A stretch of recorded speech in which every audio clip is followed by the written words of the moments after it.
salaamaaleykum la famille salaamaaleykum mbokku Jolof salaamaaleykum yow mi nga xamante ni yaa ngi sa canal bi de Family 221 TV ce bro la Mr Thiam nga am saa su ne di leen bëggee di leen char gars yi comme d'hab di bëgg képp koo xamante ni patriote nga je vous love la famille comme ni mu koy waxee bon bref ñu wax ci li nga xamante ni bon peut-être sénégalais yi bon ñu ngi ko doon xaar mais pas mu gaawee nii quoi gannaaw bi nga xamante ni président Ousmane Sonko comme ni ko patriote yi di waxee mbokk nag bu dee abonné ko gaawal gaaw abonné tey bés cloche bi mën di jot suñu notification saa su ne day jumay position bi am na solo guys c'est la famille président Ousmane Sonko actuel maire de la ville de Ziguinchor mu def benn acte bu fort benn acte bu forte la posé au lendemain bi nga xamante ni élire nañ ko fële ca Ziguinchor comme maire actuellement c'est le maire mais premier acte bi mu njëkk a def Sénégal yëpp rafetlu ko parce que ñu ngi doon xaar loolu ci ki nga xamante ni mooy Ousmane Sonko soppi xar kanamu li nga xamante ni mooy Ziguinchor mais nag comme li ñuy wax loolu ñu bëgg sax ci benn lay tàmbale te kii di président Ousmane Sonko xam ni au-delà de patriote sénégalais mu nekk mais dafay prône li nga xamante ni mooy le panafricanisme Ousmane Sonko changé xar kanamu Ziguinchor wala boog tàmbale changé xar kanamu Ziguinchor ci nan yenn koñ yenn rue yenn avenue yi nga xamante ni bu ñu xoolee depuis jamonoy bon du ma ne jamonoy colon yi sax mais depuis la lueur des temps yenn ci turu français yi lañ ko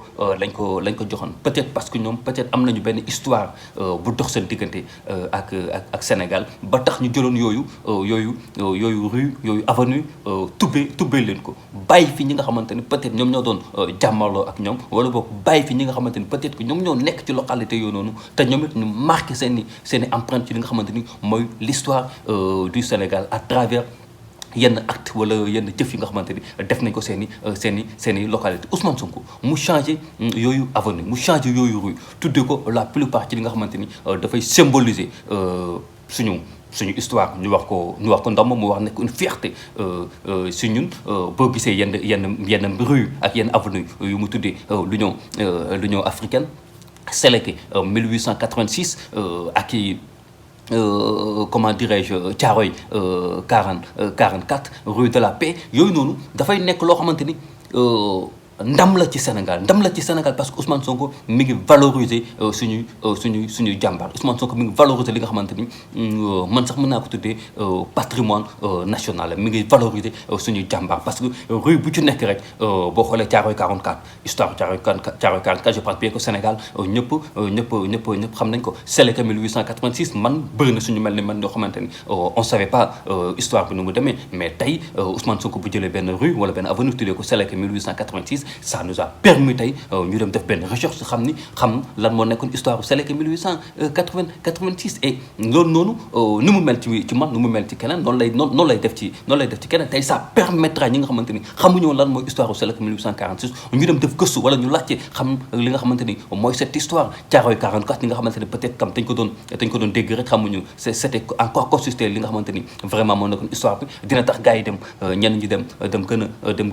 gën a gëstu et loolu la ñuy rafetlu man loolu moom a gën a neex ci mbir mi non seulement mi ngi valoriser li nga xamante ni ñun si ñun la nekk si ñun la moom dañ ko war a téye suñuy loxo dañ ko war a jàngal suñuy doom war ko jàngal suñuy jarbaat parce que du ngeen dem France bu ngeen gis foofu noonu ay rue Ziguinchor wala rue Dakar wala rue Lat Dior wala rue li non et pourquoi pas ñoom am nañu benn histoire te histoire bu ñu am ak ñun sax man je dis que c'est une histoire vraiment négative parce que boo xoolee ñoom li ñu fi jot a def colonisation bi ñu fi def bon ñenn ñi dañ naan c'était un mal nécessaire mais man je le vois pas ainsi acte bu négatif laa ko jotee gis man mënuma gëm ni ñoom dañ fi ñëw def fi seen i jëf yi ñu fa war a def ba pare après ñuy jël suñuy mbedd ñuy jël suñuy rue ñuy jël suñuy avenue di leen ko tuddee pour rendre leen hommage am na ñu doon jàkkaarloog ñoom pour xeex li nga xamante ni mooy suñu dignité pour xeex li nga xamante ni njariñu seen i askan la ñooñu fu leen fàtte pour lu tax war jëluñu ñooñu seen i tur ñu tuddee ko rue ñu tuddee ko avenue yi moo tax je salue vraiment cette initiative de la part du président Ousmane Sonko lii nag révolution la sax man laa koy tuddee révolution la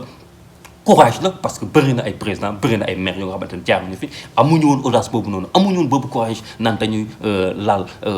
benn avenue wala benn rue boo xamante ni ñenn ci tubaab yi wala ñenn ci colon yi lañ ko tuddee woon naan dañ ko changé et il a donné l'exemple avec courage te may invité tamit actuel maire yi nga xamante ni jot nañ leen tapp ci seen gox ñu suivre seen exemple fépp foo xamante ni rue la avenue la boo xamante ni tubaab bi lañ ko tuddee nañ ko dindi teg na le jël suñu jàmbaar tuddee leen ko am nañ fi ay Lat Joor am nañ fi ci Ahmadou Bamba am nañ fi ay Mame Baye Niass ay Mame Limamou Laye ay Mame Alaaji Malick ay Alboury Ndiaye suñuy jàmbaar suñuy mag yu baax yooyu noonu nga xamante ni am na lu ñu liggéey ci réew mi pourquoi pas ñun dañoo tuddee suñuy mbedd wala suñu rue pour rendre leen hommage comme ni ñu ko defee woon ak tubaab bi j'invite tous les maires tous les actuels maires yi nga xamante ni toog nañu à ce que ñu suivre cet exemple du président Ousmane Sonko chapeau au président Ousmane Sonko comme ni ko patriote wax chapeau à monsieur le maire di inviter yeneen gars yi à ce que ñu suivre cet exemple respecte la famille je vous love